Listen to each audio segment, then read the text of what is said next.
Hi guys, how you all. I hope आपकी तैयारी बहुत अच्छी चल रही होगी और उसी तैयारी में मैं अपनी तरफ से पूरी जान लगा रहा हूं और उसके लिए मैं ये वीडियो रिकॉर्ड कर रहा हूं स्पेशली आप सभी सीए फाइनल स्टूडेंट्स के लिए।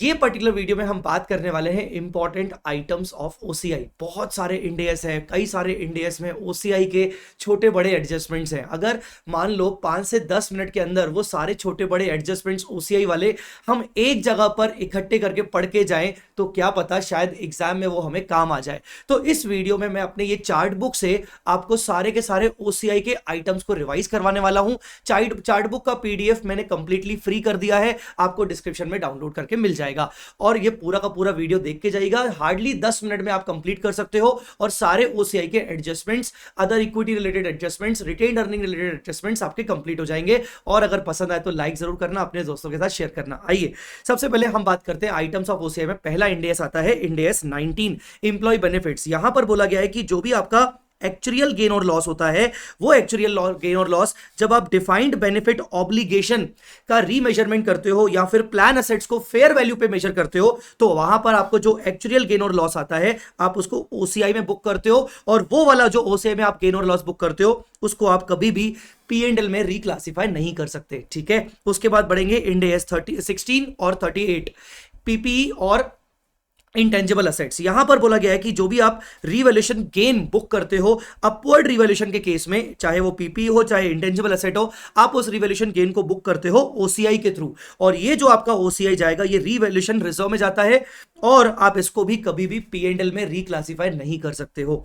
उसके बाद अगर हम इसी की बात करें तो आप इसको डायरेक्टली रिटेन्ड अर्निंग में ले जाते हो जब आपका पीपीई या फिर इंटेंजिबल असेट डिस्पोज ऑफ हो जाता है। हालांकि एक और ऑप्शन है, वो चॉइस है कि अगर आप एवरी ईयर एक्सेस डेप्रिसिएशन के बराबर का अमाउंट रिवॉल्यूशन रिजर्व से निकालकर रिटेन्ड अर्निंग में ले जा सकते हो, बट वो आपके पास चॉइस है। चलिए नेक्स्ट पे आते हैं Ind AS 21 effects of changes in foreign exchange rates. Ind AS 21 के अंदर आपको बताया गया है कि जब भी आप फंक्शनल करेंसी से प्रेजेंटेशन करेंसी में अपने फाइनेंशियल स्टेटमेंट्स को ट्रांसलेट करते हो या फिर आप अपने फॉरेन ऑपरेशंस के ट्रायल बैलेंस मतलब असेट्स, लायबिलिटीज, इनकम्स और एक्सपेंसेस को ट्रांसलेट करते हो तो जो भी एक्सचेंज डिफरेंस अराइज होता है आप उस एक्सचेंज डिफरेंस को एक्यूमुलेट करके एफसीटीआर में डालते हो और एफसीटीआर बनाने के लिए आपको ओसीआई के थ्रू लेके जाना पड़ता है उस एक्सचेंज गेन और लॉस को। हालांकि वो जो एफसीटीआर जो ओसीआई के थ्रू आया आप उस बैलेंस को, ओसीआई के बैलेंस को रिक्लासिफाई करके पी&एल में ले जा सकते हो जब आप अपने फॉरेन ऑपरेशन को डिस्पोज ऑफ कर लेते हो। ये हो गया आपका इंडेस 21 का। इंडेस 12 के अंदर ओसीआई के बारे में क्या क्या बोला गया है? इंडेस 12 के अंदर बोला गया है कि अगर आप किसी ऐसे आइटम के ऊपर डीटीए डिटेल बना रहे हो जो ऑलरेडी किसी ओसीआई के थ्रू रिकॉर्ड किया गया है, जैसे आपने पीपीई का अपवर्ड रिवैल्यूएशन किया और उसको आपने रिवैल्यूएशन रिजर्व ओसीआई के थ्रू आपने बुक किया, तो ऐसे केस में जब आप उसका डीटीएल क्रिएट करोगे तो डीटीएल भी आप उसका क्रिएट करोगे ओसीआई के थ्रू। हां जी, वो डीटीएल आप ओसीआई के थ्रू क्रिएट करोगे। आई बात समझ में? ये हो गया आपका इंडेस 12। चलिए, अच्छा, इंडेस 12 में एक और बात है जो मैंने यहां लिखी तो नहीं पर आप सबको पता है कि बिजनेस कॉम्बिनेशन के दौरान जब आप असेट्स को टेक ओवर करते हो एट फेयर वैल्यू और फेयर वैल्यू पे रिकॉर्ड करते हो तो उस टाइम पे भी आपको डीटीए डिटेल बनाना पड़ता है और वो डीटीए डिटेल आपका डायरेक्टली इक्विटी मतलब आपका डायरेक्टली गुडविल को इफेक्ट करता है, तो वो वाला भी आपको ध्यान रखना है। डीटी डिटेल आपका पी&एल में नहीं जाता, वो गुडविल को इफेक्ट करता है। चलिए उसके बाद आगे बढ़ते हैं। इंडेस 28 investments and associates and joint venture.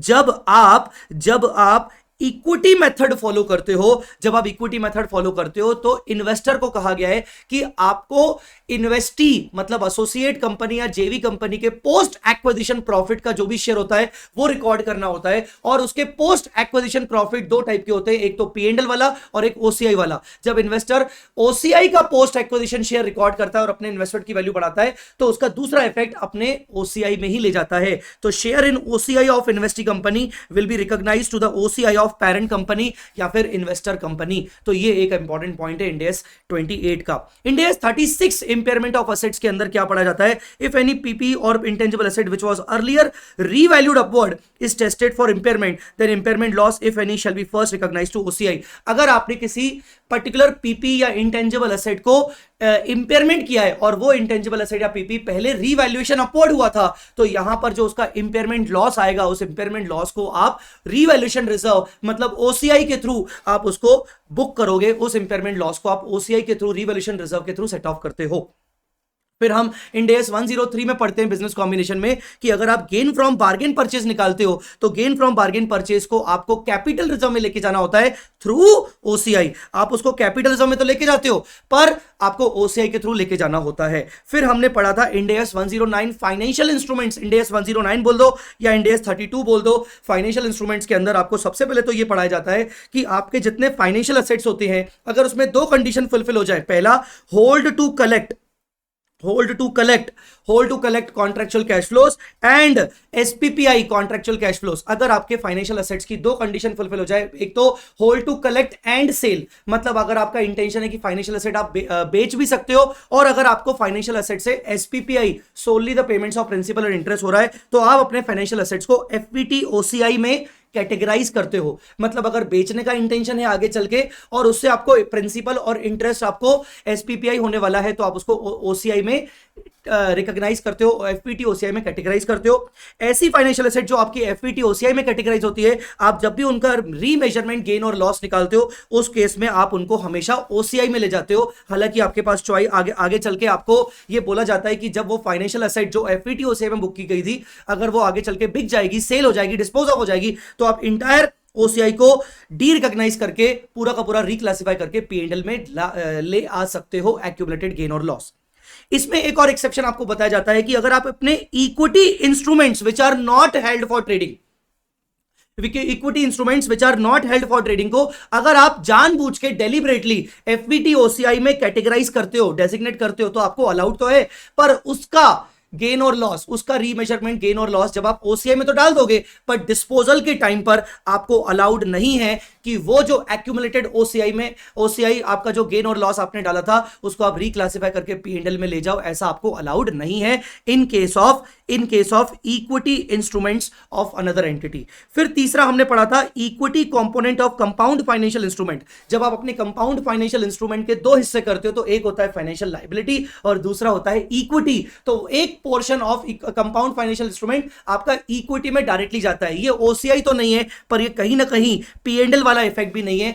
आप अपने कंपाउंड फाइनेंशियल इंस्ट्रूमेंट के दो इफेक्ट करते हो, एक होता है फाइनेंशियल लायबिलिटी, दूसरा इक्विटी। इक्विटी आपका डायरेक्टली अदर इक्विटी में जाता है। ये ओसीआई का एडजस्टमेंट नहीं है पर ये अदर इक्विटी का एडजस्टमेंट है।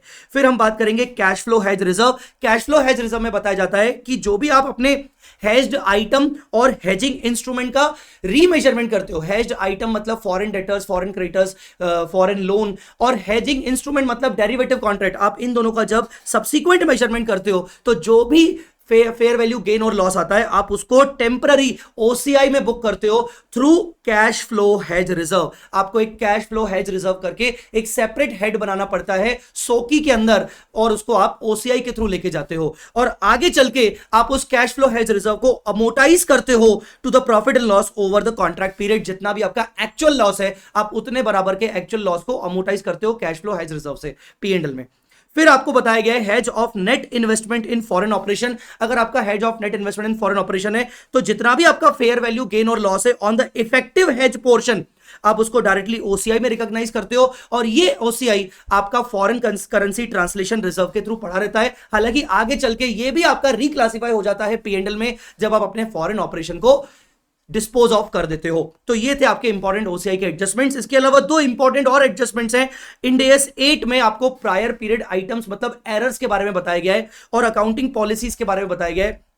जब आप अपनी अकाउंटिंग पॉलिसी चेंज करते हो तो आपको रिट्रोस्पेक्टिव इफेक्ट देना पड़ता है और जब आपको कोई एरर फाइंड आउट होता है पिछले ईयर का तो भी आपको रिट्रोस्पेक्टिव इफेक्ट देना पड़ता है। इंड एस 101 कहता है कि जब आप end AS first time adopt करते हो तो आपको रिट्रोस्पेक्टिवली आपको अपने इंड एस को फॉलो करना होता है और उसके लिए आपको थर्ड बैलेंस शीट बनानी पड़ती है। तो चाहे इंड एस 8 फॉलो करो चाहे इंड एस 101 फॉलो करो, आपको एक थर्ड बैलेंस शीट बनानी पड़ती है when you are adopting the Ind AS first time और यू फाइंड एनी एरर और you are changing any accounting policy. वो जो थर्ड बैलेंस शीट होती है उसको कहा जाता है opening end S balance sheet और वो बनती है ट्रांजिशन डेट मतलब पिछले साल के बिगनिंग पर, ठीक है। और जब आप अपनी opening end S balance sheet बनाते हो तो आप अपने असेट्स और लायबिलिटीज में चेंजेस करते हो according to the Ind AS और वो चेंजेस करने के बाद जो भी डिफरेंस आता है आप उस डिफरेंस को डायरेक्टली रिटेन्ड अर्निंग में ले जाते हो। ओपनिंग रिटेन्ड अर्निंग उस थर्ड बैलेंस शीट की डेट पर जो भी आपकी रिटेन्ड अर्निंग थी आप उसमें उसको ले जाते हो। So guys these these are all the important adjustments of OCI और other equity और retained earning। अगर आपको ऐसा लगता है कि मैंने इनमें से कुछ मिस कर दिया है तो आप मुझे कमेंट पे जरूर बताइएगा। अगर आपको यह वीडियो बहुत अच्छा लगा या पसंद आया तो शेयर करना मत भूलना और इस वीडियो को लाइक करना मत भूलना। Guys all the very best, बहुत अच्छी तैयारी आपने कर ली है, बिल्कुल चिंता करने की बात नहीं है, जितना भी पढ़ लिया है कोई दिक्कत नहीं है। यहां पर अब आखिरी के दिन में आपकी प्रिपरेशन के साथ साथ आपका माइंडसेट आपका बहुत इंपॉर्टेंट है और आपको ये माइंडसेट करके जाना है कि तुम सीए बन जाओगे। So all the very best, और मैं हूं हमेशा तुम्हारे साथ, डोंट वरी, अंत तक साथ रहूंगा। Thanks a lot guys.